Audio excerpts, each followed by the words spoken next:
Donc des drones qui sont pilotés par des algorithmes d'intelligence artificielle qui peuvent identifier des cibles. Donc c'est des drones qui, d'une manière automatique et communiquant entre elles, peuvent s'organiser pour atteindre des objectifs, pour surveiller, pour attaquer, etc. Donc, ce sont des algorithmes qui sont installés dans chaque drone, et puis bien sûr qui sont aussi coordonnés par un serveur qui fait que les drones peuvent servir à beaucoup de choses, attaquer, surveiller, contrôler, irriguer. D'accord, donc voilà, donc il y a cet exemple. Il y a un autre exemple aussi dans le healthcare, donc dans la médecine, qui montre que l'intelligence artificielle aujourd'hui aussi une réalité, non plus juste une théorie ou une fiction. Donc dans la médecine, que ce soit pour diagnostiquer des maladies ou pour faire des analyses ou traiter des images, pour identifier éventuellement des symptômes. Là aussi, l'intelligence artificielle est très utilisée. Elle est utilisée aussi dans la sécurité, quand il y a des manifestations où il y a des attaques. Là aussi, ce sont des drones qui vont être utilisés pour surveiller aussi des installations critiques, des manifestations. Ce monde est surveillé et un peu protégé en utilisant des drones qui vont voir ce qui se passe, qui vont être bien sûr pilotés par des humains. Voilà, la logistique aussi, l'agriculture, la smart agriculture, tout ça, ça peut utiliser des drones. Voilà, donc il y a aussi des applications dans la mobilité, en particulier la voiture autonome. On utilise aussi l'intelligence artificielle pour pouvoir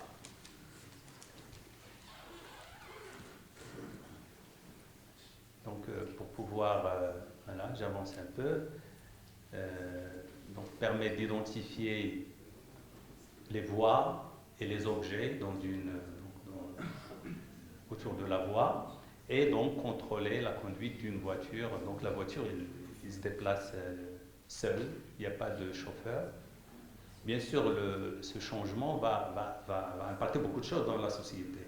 Quel sera le rôle du permis de conduire, bien la responsabilité en cas d'accident. Il y a beaucoup de conséquences donc l'intelligence artificielle est aussi utilisée dans... Là, c'est un débat, c'est un championnat de débat. C'est le champion du monde des débats. Il y a un championnat des débats aux États-Unis. Et là, c'est une machine, Watson, une des versions de Watson, d'IBM, qui est en train de débattre sur un sujet, financement des soins des enfants aux États-Unis, avec un humain.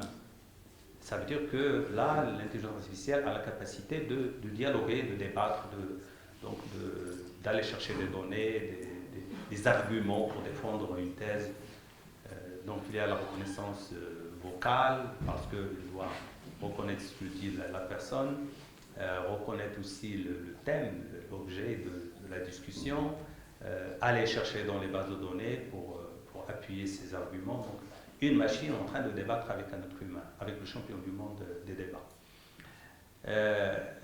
Il y a aussi tout ce qui est robotique. Voilà, donc là, c'est à Boston, l'université de Boston, où ils organisent beaucoup de challenges, beaucoup de concours du meilleur robot. Là, ce qui intéresse un petit peu la dynamique, la robotique. D'ailleurs, ça s'appelle Boston Dynamics. Il faut que le robot soit agile, qu'il ait la possibilité de faire de bouger, d'éviter les obstacles, de s'adapter à la complexité des terrains, etc. Et puis de suivre, on peut tout imaginer. Voilà. là, vous voyez, il évite les arbres, il choisit son chemin, le chemin optimal, qui va l'amener quelque part. Voilà. Il y a aussi donc d'autres exemples. En particulier, donc je passe à... Voilà, je vais accélérer. Voilà. Vous voyez, là, ils courent avec... Là, ils courent. Ils synchronisent leur marche.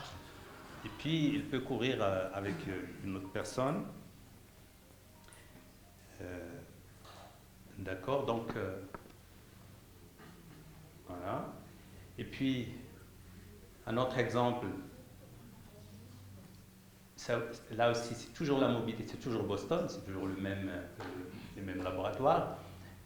Voilà, mais là, on s'approche un petit peu on va voir, on crée des humanoïdes, donc on essaie d'imiter l'humain, soit grâce à sa dynamique, soit là, c'est un peu plus esthétique, c'est moins un robot, et qui va réagir à ce que disent les gens, ou jouer du foot, vous voyez là. D'accord ?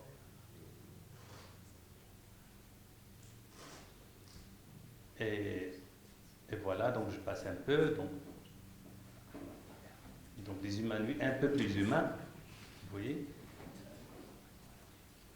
et puis beaucoup plus humains, d'accord, avec des expressions, voilà, shocking, happy, etc. Donc on essaie de simuler un peu les aspects humains. Et là, il est en train de discuter aussi voilà, donc tout ça, c'est de l'intelligence artificielle qui est utilisée, mais bien sûr couplée à d'autres choses. Regardez ici, c'est formidable ce que fait la capacité dont bénéficie celui-là. Là, c'est beaucoup plus, on joue sur l'expression du visage.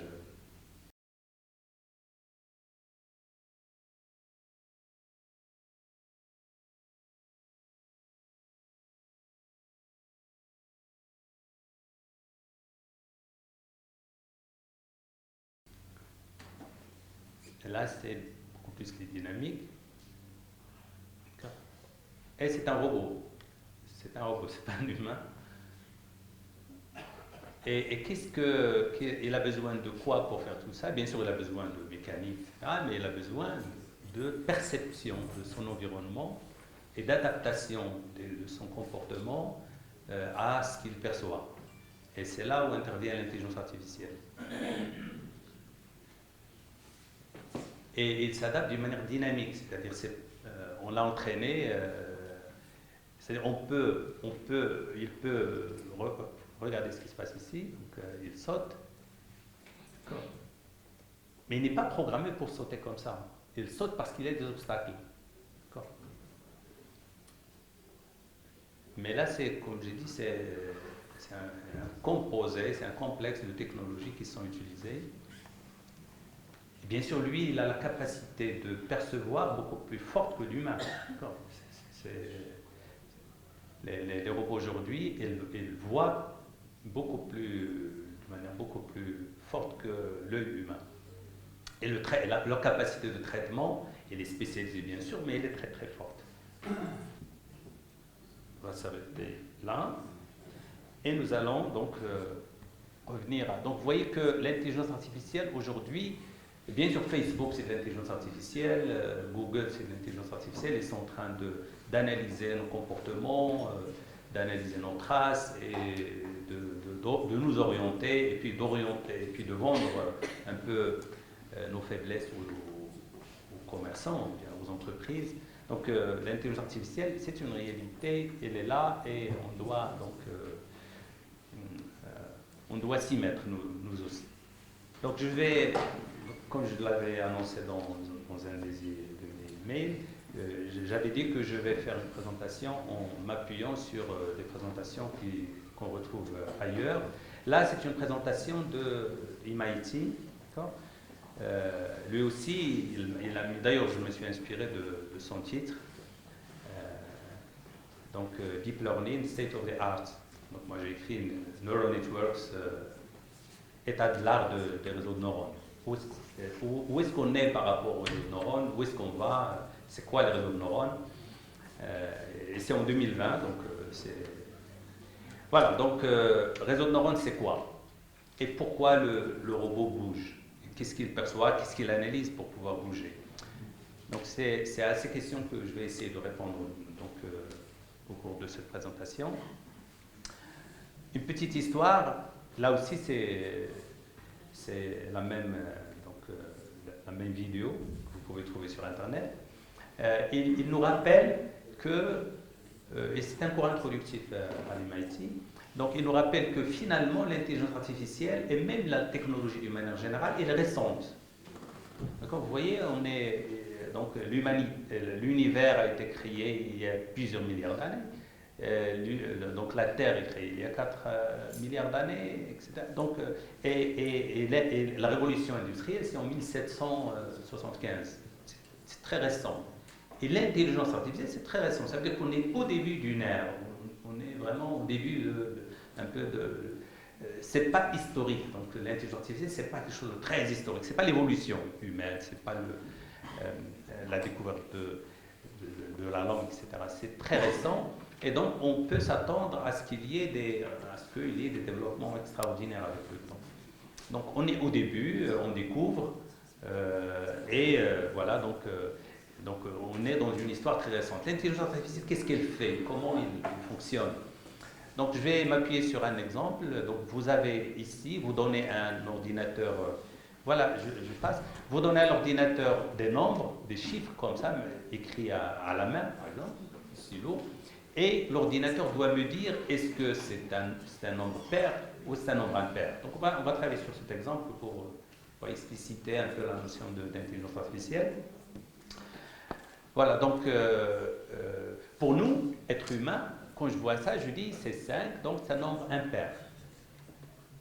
D'accord. Et c'est devenu presque automatique. L'intelligence artificielle, qu'est-ce qu'elle fait? Elle va considérer que la boîte noire qui est mon cerveau, qui regarde une image et qui me dit que c'est pair ou impair, comme une boîte noire. Donc il considère que c'est une boîte noire et elle va essayer de la simuler. Elle va essayer de faire un algorithme qui reproduit le même comportement. D'accord? C'est-à-dire le même, lui aussi, quand il va voir ça, il va dire que c'est impair. Et c'est-à-dire aussi, si modulo 2, c'est 1. C'est-à-dire qu'il va classifier les nombres impairs par 1 et les nombres pairs par 0. Donc, donc diviser les nombres impairs et pairs en deux classes et les représenter par 1 pour les nombres impairs et 0 pour les nombres pairs.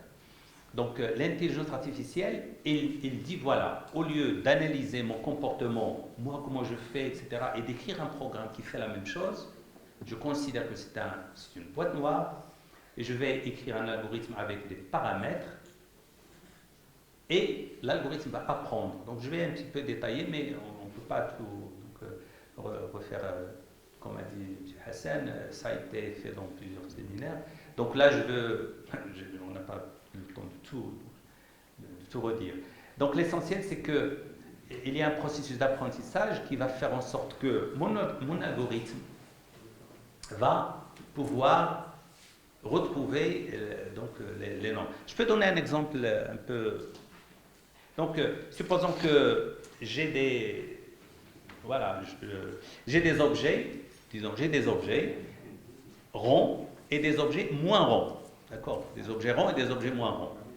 Et je veux créer un algorithme qui va les séparer, qui va les classer, qui va me dire, si je lui donne un nombre, il va me dire ça c'est un nombre très rond, ça c'est pas un nombre très rond. Donc, je peux prendre un objet, comme ça, une surface, et choisir l'angle d'inclinaison. Vous savez, si je mets dans un angle, l'objet qui est très rond, à partir d'un angle, il va descendre rapidement. Donc, il va tomber. Et l'objet qui n'est pas très rond, un petit carré, un peu carré, si je le pose ici, un cube, si je le pose ici, il va pas. Donc, le choix de l'angle, c'est un paramètre qui va me permettre de classifier les objets entre ceux qui sont ronds et ceux qui ne sont pas ronds. En gros, c'est ça. Et c'est intéressant parce que finalement, je dois avoir un objet qui est une loi de comportement, je parle à un mécanicien, discriminante ou classifiante. Donc ça, je l'avance ici parce que vers la fin, on va présenter des possibilités de faire évoluer l'intelligence artificielle et la neurone en particulier. Donc c'est une loi de comportement par rapport à des objets, à des entrées, et la loi de comportement doit être discriminante, en gros. Donc comment on peut, une des possibilités, une des voies qui ont été explorées, et ce que je vais présenter ici. C'est-à-dire, on va prendre le nombre 5, d'accord, et je vais le considérer comme un vecteur, et je vais multiplier chaque composante du vecteur par un poids. Ça va me donner le petit s, que vous voyez ici, le petit s. Donc le s, c'est quoi? Je prends cette image, c'est une image. Donc l'image, elle va me donner 1, 0, 0, 0, 1, etc. jusqu'à x15. Donc je transforme une image, un tableau, en un vecteur. Je multiplie par des poids. Le poids, c'est l'angle de l'objet, donc le paramètre, j'ai dit, si vous prenez des objets ronds et des objets moins ronds, ou alors, je vous donne un autre exemple, après je termine ici. Vous pouvez prendre un papier et vous prenez des billes qui sont de diamètre 1 cm et des billes de diamètre 3 cm. D'accord? Et vous avez un papier. Et vous voulez créer, à partir de ce papier, une fonction qui va classifier les objets. Qu'est-ce que vous allez faire? Vous allez trouver le papier avec 1 cm. Comme ça, si vous mettez les billes de 1 cm, ils vont passer. Les billes de 2, de 3 cm ne vont pas passer. Vous avez créé un réseau de neurones. D'accord? Vous avez créé un objet qui va... Donc, vous dites à un gamin, vous prenez, si ça passe, c'est... D'accord? C'est une bille d'1 cm. Si ça ne passe pas, c'est une bille de 3 cm. Bien sûr, là, je simplifie un petit peu, mais c'est le même raisonnement. Si on comprend ce raisonnement, on peut développer des réseaux de neurones. Et d'ailleurs, on peut innover dans le développement de réseaux de neurones. Donc là, bien sûr, je prends le 5, voilà, je fais les multiplications, je calcule, et puis je transforme ce produit, ce nombre, en une valeur qui est comprise entre 0 et 1, parce que ce qui m'intéresse, c'est une probabilité d'appartenance à une classe, et probabilité, c'est-à-dire si je... Parce que là, à quoi sert cet exemple? C'est par exemple, quelqu'un écrit un chèque et met les nombres. Je scanne le chèque, je prends les nombres, et je dois voir automatiquement, par un logiciel, quels sont les nombres qui sont dans le chèque pour déterminer le montant du chèque, d'une manière automatique. Or, les gens qui écrivent n'écrivent pas de la même manière. Et donc, l'ordinateur ne va pas dire ça c'est 5. Il va nous dire ça c'est 5 à 80%, ou à 60%, ou à 70%, ou à 45%, ou à 55%. Comme ça, parfois, si c'est flou, je peux donner à un humain pour vérifier. Parce que les gens n'écrivent pas de la même manière. Il y a des gens qui écrivent 7 comme 1. Donc même un humain, il va dire, je ne sais pas ce que... Donc c'est beaucoup plus des probabilités que des choses déterministes. Voilà, donc ça permet de classifier, de discriminer. Donc c'est une classification binaire ici. On va dire c'est pair ou c'est impair. Donc c'est une classification binaire, on utilise cette fonction logistique. Donc voilà. Comment faire? On prend toutes les données. Ici, nous voulons que le système, l'algorithme, apprenne.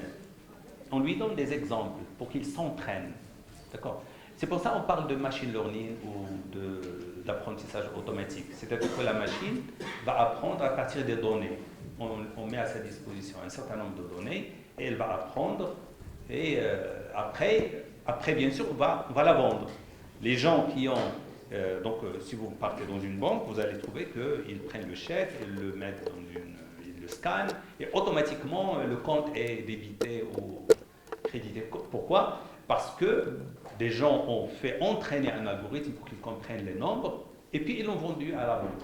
Donc il y a une phase d'apprentissage et après il y a une phase, bien sûr, d'utilisation du logiciel. Donc là, nous avons pris ces nombres, les nombres qui sont là, voilà.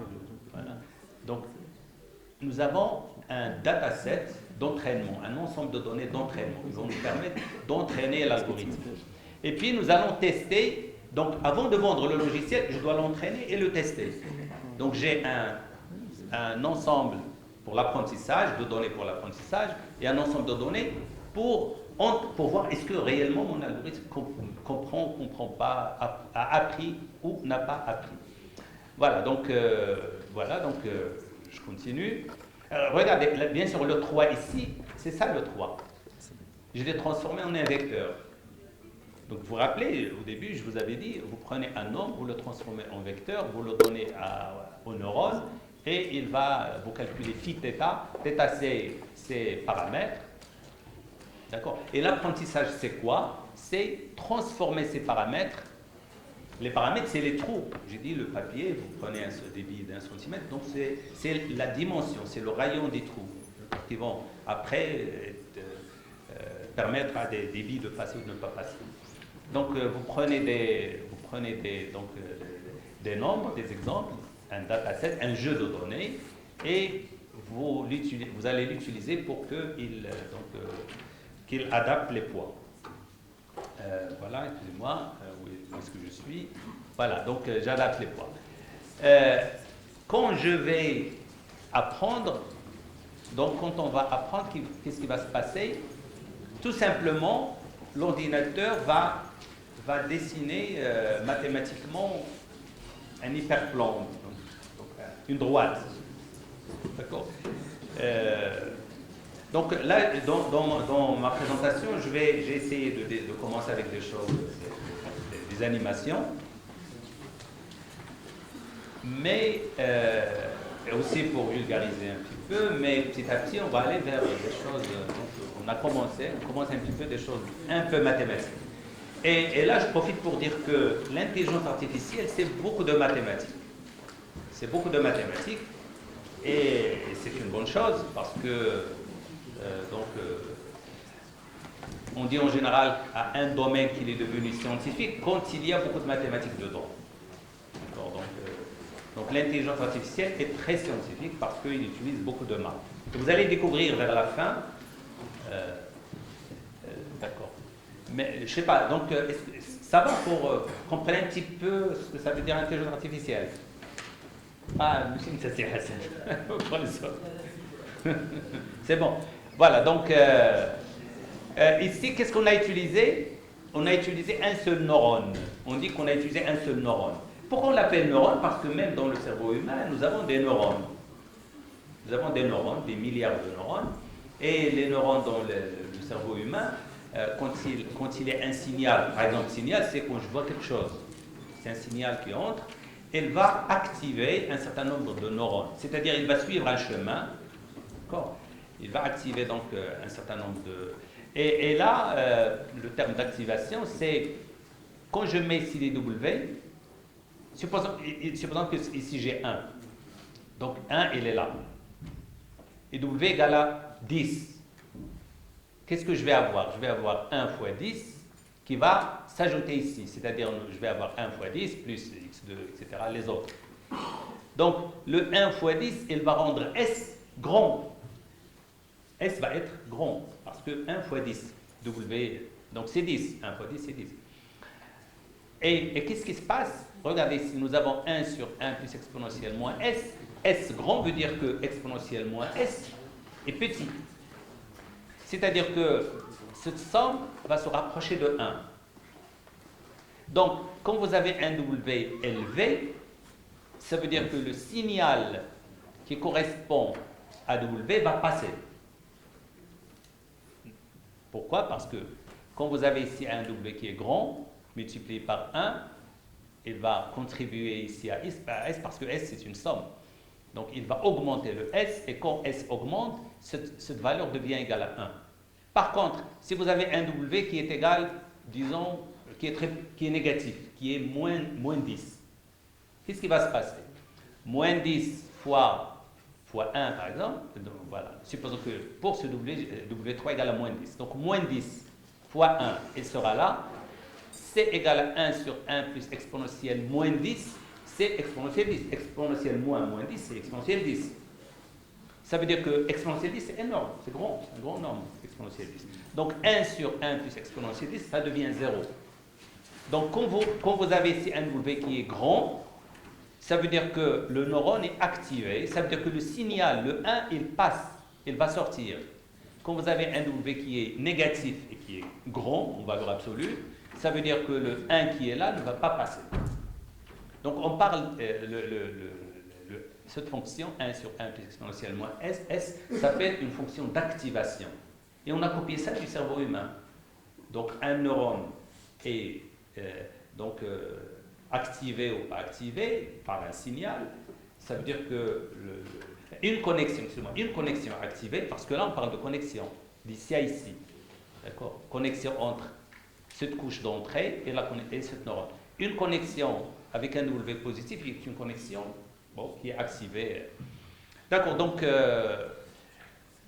voilà, au lieu de travailler avec un seul neurone, parce que les problèmes que nous rencontrons sont complexes, et un seul neurone ne peut que classifier des choses qui sont linéairement séparables. Donc ce n'est pas intéressant. Donc les gens ont pensé à utiliser plus un réseau de neurones, et non pas un seul neurone. Donc un neurone, il permet de classifier des choses simples. Nombre pair et impair, d'accord. Mais représenté par des images simples, mais des situations complexes.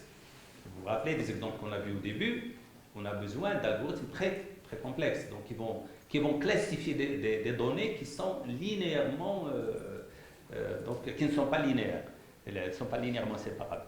Donc on utilise un réseau de neurones, donc c'est là aussi, et donc finalement nous allons avoir, donc dans l'intelligence artificielle, donc nous allons avoir la boîte noire dont j'ai parlé au début, elle est remplacée par un réseau de neurones avec plusieurs couches.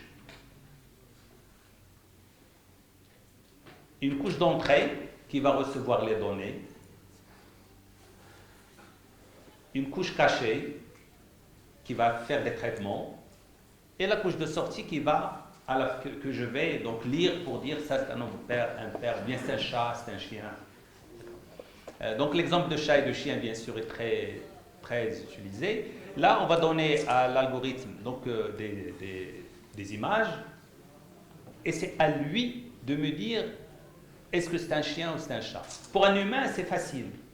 Il voit l'image, il dit c'est un chien.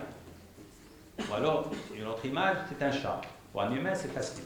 Mais comment je peux avoir un algorithme, un programme informatique qui va faire la même chose? Je lui donne une image d'un chat, il me dit ça c'est un chat. D'un chien, c'est un chien. Comment faire? Alors on va faire la même chose qu'ici. Nous allons donc créer un algorithme de réseau de neurones, un réseau de neurones. Avec ici, qu'est-ce qu'on donne à l'entrée? On va donner les valeurs des pixels. On prend l'image, c'est des pixels, ça me donne un vecteur, donc je donne le vecteur à cet algorithme. Ça veut dire qu'il y aura beaucoup de neurones à l'entrée. Et puis, le neurone qui est là, qu'est-ce qu'il va recevoir? Il va recevoir toutes les combinaisons linéaires des neurones qui sont avant, de la couche d'avant. Donc chaque neurone ici va recevoir un peu les combinaisons linéaires des réseaux neuronaux. Et je vais avoir donc une phi θ. Phi θ, c'est quoi? C'est la sortie donnée par ce réseau de neurones. Et θ, c'est quoi? C'est l'ensemble des poids. Les W1, W2 dont j'ai parlé au début. Voilà, donc, et on va entraîner ce réseau de neurones. Comment on va l'entraîner? Nous allons choisir θ. Les θ, c'est quoi? C'est les poids. Donc, si je reviens ici, θ, c'est sa θ. C'est W0, W1. Mais là, on avait seulement l'entrée et un seul neurone. Ici, dans cet exemple, nous avons ici nous avons des entrées, une couche cachée avec deux neurones et une couche de sortie. Mais pour une image comme celle-là, nous allons avoir beaucoup de pixels. Beaucoup de pixels. Donc si vous avez 24 pixels, c'est 24 fois 24, c'est 32, 32, c'est 32 fois 32, fois 3 s'il y a des couleurs. D'accord. Donc, le phi ici, c'est quoi le phi? Le phi, c'est moi. Moi, quand je regarde l'image d'un chien, je dis ça, c'est un chien. Et phi θ, c'est quoi? C'est l'algorithme, c'est le réseau de neurones. Mon objectif est de faire en sorte que la réponse du réseau de neurones soit égale à la réponse que je donne moi. Comme moi, quand je vois un chien, je dis c'est un chien, un chat, c'est un chien. D'accord, donc voilà, il y a beaucoup de détails, donc je passe. Mais l'essentiel, c'est que nous allons donc minimiser une erreur. L'erreur, c'est quoi? C'est la différence entre ce que je prévois et la réalité. Il faut qu'il soit minimal. On utilise des réseaux de neurones d'une forme complexe, je passe aussi, et là, c'est la fonction, donc je passe tout ça, on va essayer de minimiser par donc des algorithmes de rétropropagation du gradient. Voilà. Et nous avons donc des architectures qui servent à des problématiques, à différentes problématiques. Donc un réseau de neurones, pour un petit peu résumer ce qu'on a vu depuis le début, vous avez des entrées, voilà, vous les mettez ici dans une interface d'entrée, dans la couche d'entrée, input layer, et puis vous les transférez à une couche cachée, et puis vous les transférez à une autre couche cachée. Vous pouvez avoir 5 couches cachées, 6, 10, d'accord? Et à la fin, vous obtenez le résultat. Est-ce que c'est un chien? Est-ce que c'est un chat? D'accord? Dans chaque couche cachée, qu'est-ce que vous faites? Vous faites deux choses. Par exemple, ce neurone, qu'est-ce qu'il fait? Il va recevoir, là, vous allez avoir sigma des xi, donc les xi, c'est les valeurs qui sont là, fois wi, wi1. D'accord? wi1, pourquoi? Parce que chaque neurone ici est lié à celui-là par une connexion, par un trait. Et ce trait, il porte un poids. Il est défini par un paramètre, un poids. Comme je considère que ça, c'est le 1, donc c'est W1I. Le I, il va circuler ici. D'accord. Et là, c'est W2I, d'accord. Donc, combien de poids j'ai ici? J'ai le nombre des neurones ici fois le nombre des neurones ici. D'accord. C'est clair, vous suivez? Voilà, donc, bien sûr, si j'ajoute des neurones, ça va. Et bien sûr, l'apprentissage, il faut trouver les poids qui vont faire correspondre aux entrées les sorties souhaitées. Si je lui donne un chat, il me dit ici chat. Bien sûr, il ne va pas me dire chat, il va me dire 1 ou 2. Je vais dire que 1 c'est chat et 2 c'est chien. Ou bien 0 c'est chat et 1 c'est chien. Donc il va sortir 0, 1. Les entrées doivent être numériques et les sorties doivent aussi être numériques parce que l'ordinateur va manipuler des nombres. Donc voilà, malheureusement ici, nous avons un problème, c'est que nous prenons une image, vous savez, une image, un chat par exemple, et dans l'image, il y a une sémantique, il y a un sens. Le fait que l'œil, par exemple, il est défini, si je trace un petit rectangle autour de l'œil, horizontalement, verticalement, j'ai une signification. Les points, les pixels, ils donnent, d'accord, il y a une sémantique dedans. Quand je transforme ça en un seul vecteur, je fais exploser cette sémantique, ce sens. Et puis, un autre problème posé par ce genre d'algorithme, c'est que le nombre de poids à corriger, les WI, est très élevé. Donc, on parle du fléau de la dimensionnalité. D'accord? Fléau de la dimensionnalité veut dire que nous allons avoir énormément de paramètres à déterminer, c'est lourd et les machines ne vont pas fonctionner. Donc, qu'est-ce qu'on a pensé faire? Je prends un arbre que je veux donc reconnaître à partir d'un réseau de neurones. Je mets des arbres, des voitures, des personnes, et l'algorithme doit identifier est-ce que c'est un homme, c'est un gamin, c'est un arbre. C'est une autre voiture, par exemple pour la voiture autonome. Je prends ce vecteur, donc là c'est le niveau de gris que je mets.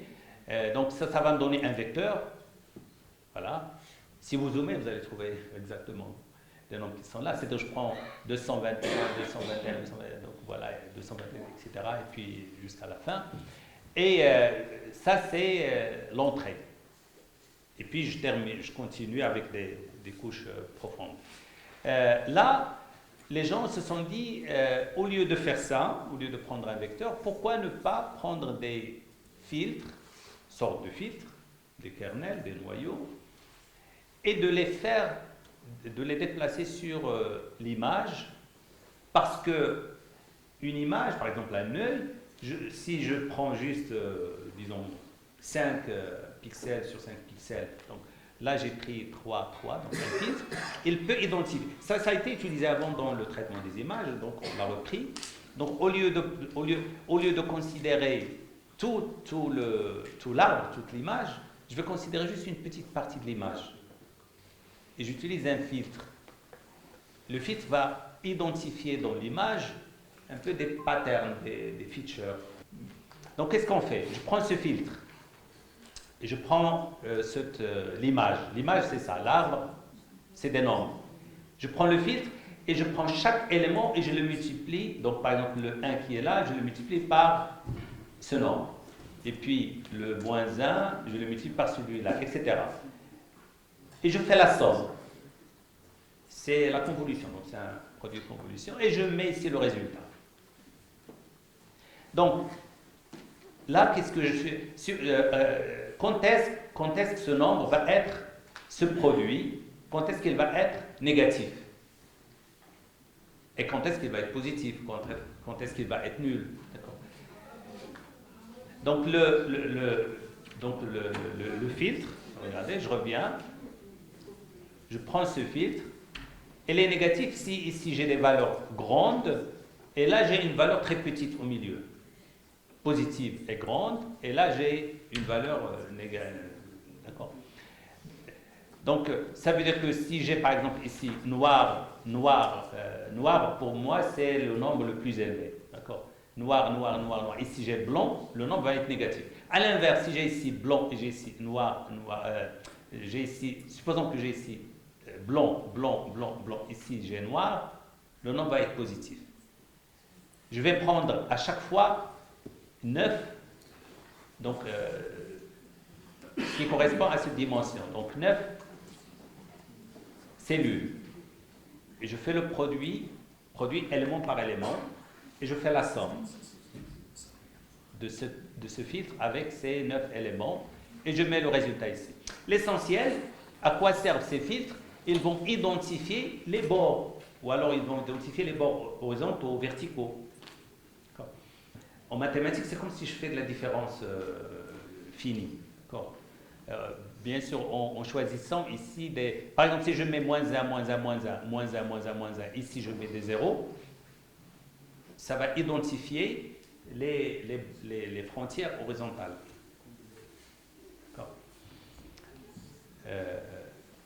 D'accord, donc si je mets moins 1 vertical, moins 1 et je laisse ici vide, ça va identifier les verticales, donc les bordures verticales.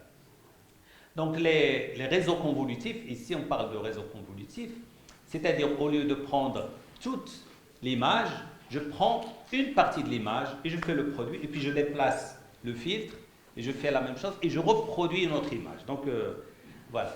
Et regardez, j'ai appliqué celui-là à ça, voilà ce que ça m'a donné. Qu'est-ce qu'il a identifié? Il a identifié ça, ici. Regardez, ici j'ai une frontière.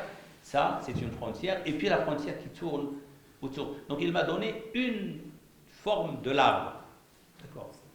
Vous voyez, donc ça c'est exactement. Si vous prenez ça, vous multipliez, vous allez trouver ça. Donc, les réseaux convolutifs, au lieu d'avoir la fully connected, c'est-à-dire deux couches complètement liées, tous les neurones complètement liés à tous les neurones, on va prendre la couche d'entrée et la couche au milieu. Je prends, pour un neurone, je le connecte seulement à 9 neurones de la couche d'avant. Ce qui réduit le nombre de paramètres et ce qui permet de partager les mêmes paramètres sur toute l'image. Donc là, je dis beaucoup de choses. Voilà. Parce qu'on ne peut pas être beaucoup plus simple. Voilà, donc les réseaux convolutifs, qu'est-ce qu'ils me permettent de faire? C'est je prends une image, j'utilise plusieurs filtres, donc je vais obtenir plusieurs couches cachées. Et voilà, après j'utilise relu, d'accord, donc une fonction d'activation.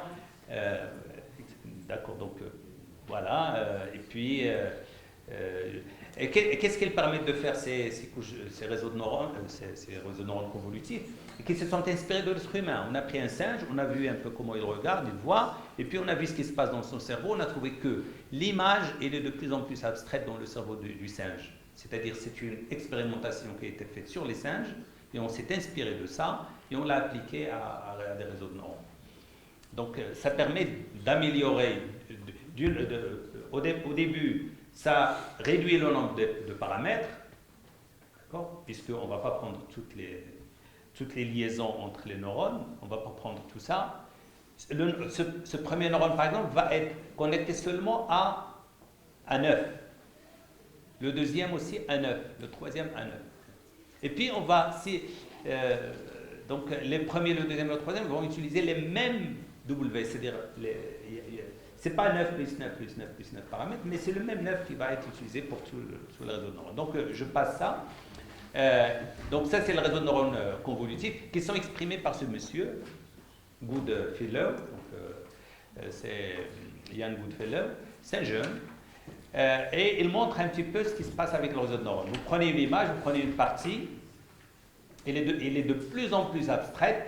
Au début, le réseau va identifier les bords, après il va identifier un peu les coins, deux bords, ça fait un coin, et puis des objets, un œil, d'accord, ainsi de suite. Et à la fin, il va me dire ça c'est une personne, c'est une voiture, c'est un animal, d'accord. Et ces réseaux de neurones qui ont été popularisés avec Yann Lequin, le français, on permet d'avoir des réseaux de neurones très compétitifs et très efficaces, très performants. Goodfellow a proposé aussi lui-même autre chose, les réseaux génératifs. D'accord. C'est quoi un réseau génératif? C'est des réseaux qui vont générer des objets. Par exemple, au lieu de donner une image de chat à un réseau de neurones, et il va me dire ça c'est un chat, je dis au réseau de neurones, dessine-moi un chat. Et il dessine un chat. D'accord. Je peux dire au réseau de neurones, dessine-moi un cheval. Et il va dessiner un cheval. Donc ce sont des réseaux génératifs. Et les réseaux génératifs ont des utilisations extraordinaires. Par exemple, dans un département de chimie, au lieu de mélanger des molécules et de voir ce que ça donne, je peux dire à l'ordinateur de générer des compositions et de les évaluer et de me donner juste celles qui sont probables de donner des choses, des résultats intéressants. Après, je passe à l'expérimentation. Mais c'est intéressant aussi en géophysique. J'étais avec un ami, il m'expliquait des choses en géophysique, et je lui dis, mais ça, tu peux le faire avec des réseaux génératifs. Je prends des points et je veux générer c'est M. Aziz Mreda qui va présenter aussi demain quelque chose, donc les données dans les géosciences. Donc on prélève des signaux et on veut reconstituer par exemple une zone souterraine, la Terre, là où il y a l'eau, il n'y a pas l'eau, etc., à partir de ces signaux. Les réseaux génératifs, GAN, donc Generative Adversarial Networks, permettent de générer, de dessiner des choses performantes ou des approximations intéressantes de ce qui est souterrain. Donc de voir là où il y a de l'eau, ou bien du pétrole ou autre chose. Donc c'est ce jeune qui a un peu... Pour Ian Lequin, c'est une des meilleures découvertes des 10 dernières années en intelligence artificielle. Ian Lequin, c'est avec les deux autres, ce sont les gens qui vont faire rejaillir l'intelligence artificielle. Par exemple, dans les réseaux génératifs, vous prenez un cheval, vous le transformez, il bouge de la même manière, mais ce n'est plus le même. Mais on peut aussi créer des top modèles. Dans les réseaux génératifs, aujourd'hui, on n'a pas besoin d'aller chercher un personnage pour que, par exemple, il fait, par exemple, un défilé de mode. On peut créer carrément, à partir de rien, des visages qui n'ont jamais existé, mais qui ressemblent à des humains. Ça, vous l'avez certainement vu sur Internet. Donc, et bien sûr, les réseaux adversariaux, ou bien les Generative Adversarial Networks, comment ils fonctionnent, c'est voilà, c'est comme si quelqu'un, vous dites à l'ordinateur, donnez-moi une main, il propose une main, mais vous avez un autre algorithme, lui aussi le réseau de neurones, qui va vérifier est-ce que la main est vraiment une main ou pas. Voilà, donc les réseaux... voilà, vous avez deux réseaux de neurones, un réseau qui va utiliser des générations avec des probabilités pour générer un objet, et un autre réseau qui est discriminatoire, donc qui discrimine, qui lui dit non, ça c'est pas un visage humain parce qu'il y a des problèmes là ou là, et l'autre va donc prendre ce feedback et il va améliorer sa proposition, et il va l'amener ici. Celui-ci va apprendre parce qu'il sait que l'autre essaie de le tromper, donc il apprend. Et vous avez deux réseaux de neurones qui mutuellement s'améliorent, et à la fin, les deux deviennent très performants. C'est-à-dire que ce réseau de neurones va proposer un visage comme ces visages-là, qui n'ont jamais existé, mais qui sont créés par un réseau de neurones. Donc c'est vraiment intéressant et ça s'applique dans beaucoup de choses, beaucoup de domaines. Je peux générer des exercices, des questions, d'accord, je génère beaucoup de choses. Voilà, donc il y a un autre aspect qui est intéressant, c'est les topological data analysis, c'est-à-dire utiliser la topologie d'une image ou bien des données pour identifier des patterns, d'accord, dans l'image. Donc c'est aussi très très à la mode et très très utilisé avec les réseaux génératifs légaux. Voilà, donc comment ça se passe? Donc, mais là je vais aller très vite. Déjà le cerveau humain, regardez, ça c'est des points. Mais mon cerveau ne voit pas les points, il voit un visage, il voit un personnage. Pourquoi? Parce qu'il complète. Il complète un petit peu le vide. Et le fait de compléter le vide est intéressant parce que vers la fin, on va parler aussi d'autres choses. C'est dans un peu la perspective d'une nouvelle révolution de l'intelligence artificielle, on parle de compléter les vides, remplir les vides avec un lequin. Donc, comment ça se fait? Regardez, quand vous voyez ça, vous avez en tête une idée de la forme qui peut être dessinée à partir de ces points. Voilà. Comment ça se passe? C'est que vous allez relier les points qui sont les plus proches. Voilà. Et comment on va faire? On va donc construire des simplexes. Mais c'est mathématique, mais je vais aller vite. Des simplexes, les simplexes, donc ça donne une algèbre, un peu des simplexes. Je peux faire des sommes de triangles, de simples, etc. Et même définir une algèbre dessus.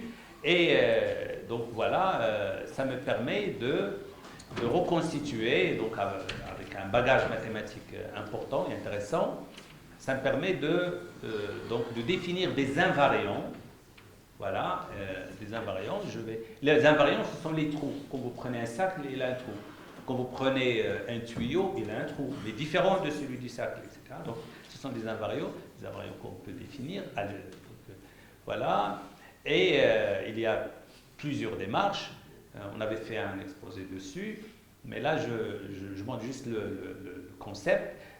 Par exemple, ici, vous avez ici un trou, vous avez ici deux ensembles connexes, c'est-à-dire celui-là et l'autre. D'accord? Voilà. Donc, et puis on va utiliser l'homologie persistante, c'est-à-dire le fait que si je prends par exemple ces points, regardez les points que j'ai donnés au début, si je les gonfle, si je continue à les gonfler, ils vont à la fin dessiner des formes. Mais dans ce processus, vous allez trouver des trous qui vont se former. Et en gonflant, il y a des trous qui vont rester le plus longtemps possible, donc, et qui persistent. Et en général, quand je prends des formes, il y a des caractéristiques qui persistent. Ce sont ces caractéristiques qui définissent la nature de l'objet. Par exemple, moi j'ai des mains, même si je les déplace, les mains restent avec une certaine forme. Et ça, c'est très utilisé dans la version très moderne de l'intelligence artificielle. De demain, d'ailleurs, M. Msteri va nous parler des réseaux de neurones à base de graphes, qui n'est pas loin de ce qu'on voit ici. Au lieu de donner juste des nombres, on va donner carrément des graphes Donc là, voilà, donc il y a beaucoup de barcodes, etc., donc qui permettent de visualiser et puis d'analyser aussi un peu les trous qui persistent. D'accord. Le trou dans un ballon, c'est pas comme le trou dans un tuyau, c'est pas comme dans un cercle. Voilà. Et c'est utilisé aussi donc je vais aller vite, c'est utilisé dans l'intelligence artificielle. Regardez par exemple ici, vous avez des points, vous gonflez les points, et quand vous continuez à les gonfler, vous allez trouver ça, et puis après vous enlevez les objets qui ont une persistance très courte, et vous gardez les autres. Parce que pour vous, ce qui a une persistance, une existence courte, est un bruit. Les autres sont vraiment l'objet, la forme de l'objet. Donc ça, c'est, comme j'ai dit, c'est un aspect très, très utilisé. Et ça permet d'identifier des différents objets, différents animaux, etc., même s'ils ne sont pas de la même forme, ils ne sont pas dans la même posture. Pourquoi? Parce que la topologie algébrique identifie ce qui persiste, pas le mouvement, d'accord. Donc c'est quelque chose de plus fort que juste prendre une image, transformer en vecteur, l'entrer dans une couche montrée et puis faire le traitement. Voilà, donc autre chose, vous avez ici, j'ai déjà montré ça, je vous avais dit que vous avez des couches avec une sortie. Vous entrez ici les pixels qui correspondent à l'image d'un chat, et ici vous avez comme sortie un ou deux, selon si c'est un chat ou c'est un chien. Voilà, et vous avez des couches. Un certain groupe de chercheurs se sont dit, donc là je parle de Neural ODE, Ordinary Differential Equations, donc des équations différentielles ordinaires. Qu'est-ce qu'ils ont dit? Ils ont dit, voilà, nous allons prendre les entrées, et nous avons des couches d'entrée, des couches au milieu cachées, et nous avons des sorties. D'accord? C'est un peu ça. Je peux avoir... Et c'est qu'est-ce qu'on fait? Vous rappelez les WI fois X, fois les entrées, plus W0, le billet, mais c'est un détail, fois sigma. Sigma, c'est 1 sur 1 plus exponentielle moins S. La fonction d'activation. Pour transformer ça en une certaine probabilité, parce que sigma de... D'accord, vers la fin, mais au milieu, c'est autre chose. L'essentiel. Et voilà, donc, et on passe d'un niveau, d'une couche à la couche suivante, comme ça, par des formules très simples. Peut-être que parmi vous, des gens ne suivent pas exactement ce que je dis, mais si vous avez le temps, vous allez voir que c'est des formules très simples. Je fais des additions, des multiplications, d'accord, c'est pas complexe.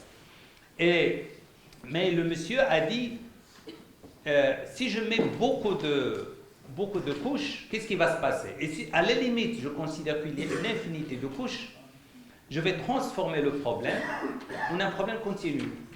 Imaginez que ici, je mets une infinité. L'inverse de ce qu'on fait lorsqu'on fait de l'analyse numérique, on dit nous avons quelque chose de continu, je vais discrétiser, et donc je vais trouver une forme un peu discrète. Là, c'est l'inverse. On dit, j'ai des couches, les gens ont imaginé que nous avons des neurones, et les neurones dans les cerveaux humains, ils sont discrets. Donc, on a imaginé des couches discrètes. Mais quelqu'un dit non, pourquoi? Si j'ai beaucoup de couches, à la limite, ça va être continu. Donc là, on est sorti du mimétisme, d'essayer de copier exactement ce qui se passe dans le cerveau humain. On est un petit peu, on s'éloigne. Mais pour mettre des mathématiques fortes. Donc voilà, ce jeune, avec d'autres, surtout à certaines chaînes, mais qui n'apparaît pas ici, ont proposé de considérer que le réseau de neurones est finalement une couche continue, au lieu de considérer qu'il y a des couches. Ce n'est pas une couche continue, mais c'est un objet continu. D'accord. Et là, vraiment, et ça, c'est en 2019. C'est très récent. Et là, ça va révolutionner l'intelligence artificielle. Ça va contribuer à la révolution de l'intelligence artificielle. Parce qu'au début, j'ai parlé de loi de comportement. Et aujourd'hui, il y a énormément de choses qui passent. Donc, et il a transformé le problème de W, etc., en un problème d'intégration d'équations différentielles ordinaires. C'est-à-dire, vous avez un dz sur dt égale à f de zt. Ça c'est un cours qu'on donne en première année, MIP ou MIP 2, je pense, deuxième année. C'est-à-dire comment je peux intégrer une équation différentielle ordinaire de la forme y' égale à f de xy. D'accord. Et le papier qu'ils ont soumis à la meilleure conférence internationale sur NeurIPS, donc de l'intelligence artificielle, était choisi meilleur article de l'année, donc en 2019. Donc c'est pas rien. Et vous pouvez trouver tout ça sur Internet, y compris le code. Voilà, donc on transforme. Et ils se sont inspirés d'un réseau de neurones qui a été proposé par les gens de Microsoft, ResNet, et qui a gagné le prix de ISVRC, donc un peu du dataset qui s'appelle ImageNet. Donc on prend les images et on essaie de les identifier. Les images sont donc données dans le concours. Donc ResNet a gagné ce prix. Et ces gens se sont inspirés, et ResNet c'était un petit peu ça. C'est la couche suivante, c'est quoi? C'est ce qu'on a dit, sigma W x plus B, plus cette couche. C'est-à-dire, il y a les données résiduelles aussi. Je ne prends pas juste le... Bon, comme j'ai dit, je peux aller beaucoup détailler, mais l'idée c'est ça.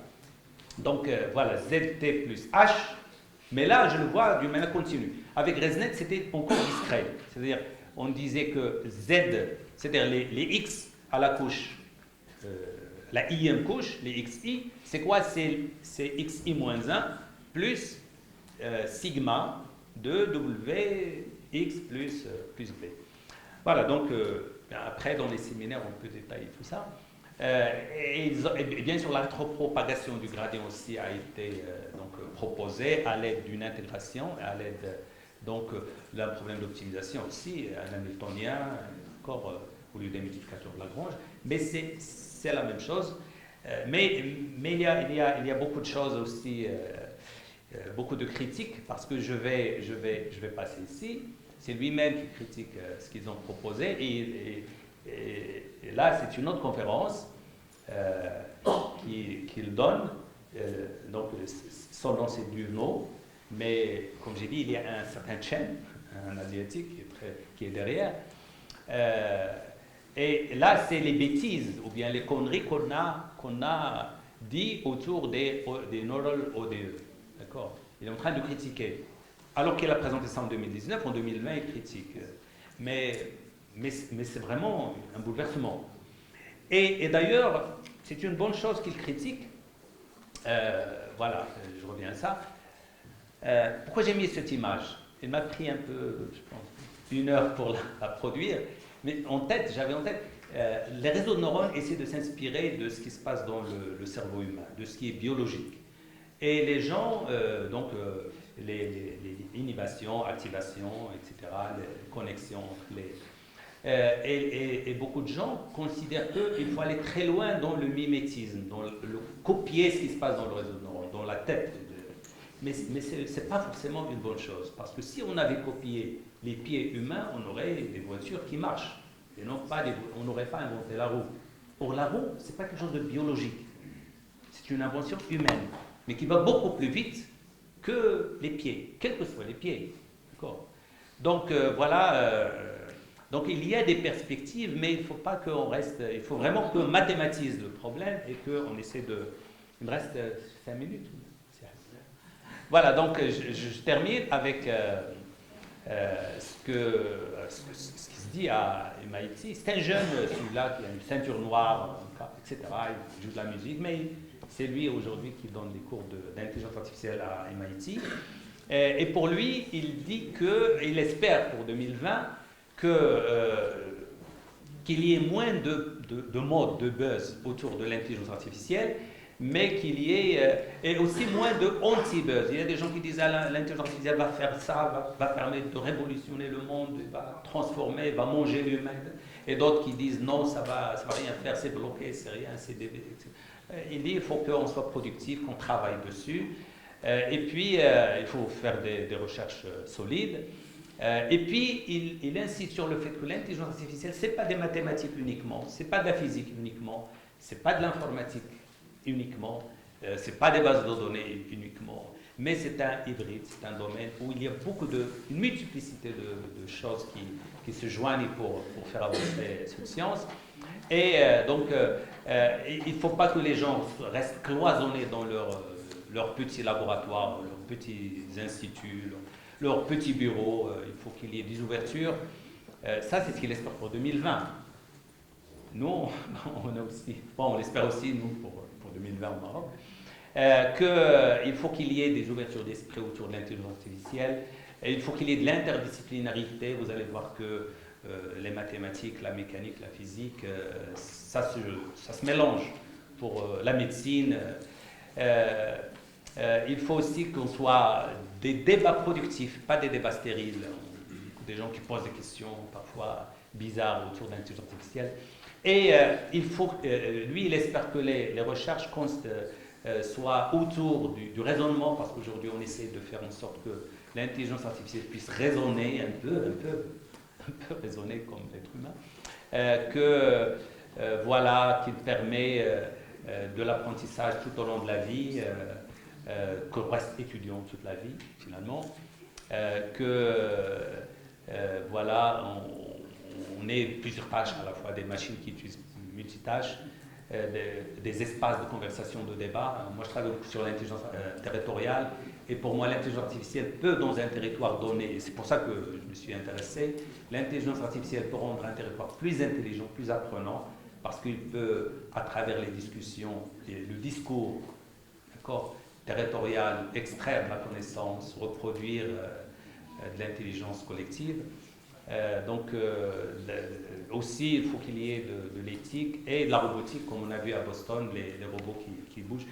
Avant de terminer, toujours dans ce qu'on espère, il y a un local, le français, lui aussi, qui a gagné. C'est un des scientifiques les plus influents aujourd'hui.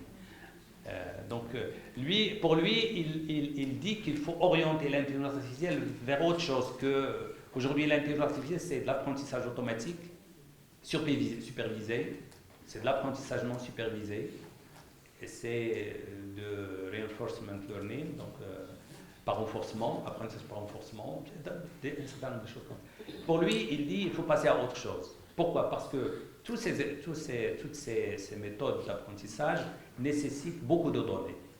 Or, quand on prend un être humain, il apprend à partir d'un nombre faible de données. Donc finalement, il essaie de dissocier le big data, les données volumineuses, de la réalité, de l'apprentissage. Et il voit que pour lui, heureusement, il est en train de parler des limites, mais parce que l'intelligence artificielle est devenue quelque chose dont tout le monde reconnaît l'utilité, donc on peut parler de limites. Avant, on parlait de limites pour dire non, ça ne sert à rien. Donc j'avais dit, une fois qu'on leur a en 2000, je pense en 2009 ou 2010, on leur a interdit d'organiser un workshop sur le deep learning, dont l'honneur Ipsos. Et l'année passée, ils ont pris le prix Nobel de machine learning. Les gens, les 3 personnes, et un local belgien, ont vraiment souffert pour se faire entendre, écouter. Mais là, aujourd'hui, il critique, comme j'ai dit, parce qu'il y a une reconnaissance, donc on peut critiquer. Il dit qu'il faut passer à une intelligence artificielle qui a une vision du monde, et après, elle décide. Il ne décide pas seulement sur une base de données limitée. Il propose des voies dans ce sens. Et il montre ici le coût d'apprentissage qui est très élevé pour parfois des tâches très simples. Donc il propose le self-supervised learning, c'est-à-dire que, mais ça a déjà été expérimenté dans un certain nombre de choses, mais lui il veut généraliser ça, c'est predict everything from everything else. Non pas se spécialiser dans une tâche par rapport, parce que l'autre humain, par exemple, moi quand je vois une souris, quelque chose comme ça, je sais que c'est une souris, déjà parce qu'elle est sur la table, et parce qu'elle est proche d'un ordinateur, et parce que, etc. D'accord ? Et parce qu'on est dans une université. Donc le contexte, une connaissance générale du monde que j'ai, me permet d'identifier les objets d'une manière beaucoup... Quand j'ouvre le frigo, le réfrigérateur, je sais un peu en gros ce qui doit être dedans. D'accord. je ne vais pas seulement analyser l'objet, mais j'analyse aussi le contexte. Voilà, donc ça veut dire que d'autres connaissances me permettent et un raisonnement aussi derrière, qui me permet d'identifier les objets. Voilà, donc bien sûr, côté pratique, on peut on peut utiliser TensorFlow, Keras. Donc j'ai 2 minutes et je m'arrête. Donc voilà, ça c'est un petit code. L'exemple que je vous ai montré au début, est-ce qu'un nombre est pair ou impair? Donc vous voyez, on peut utiliser ici des bibliothèques et faire une programmation de haut niveau pour pouvoir à la sortie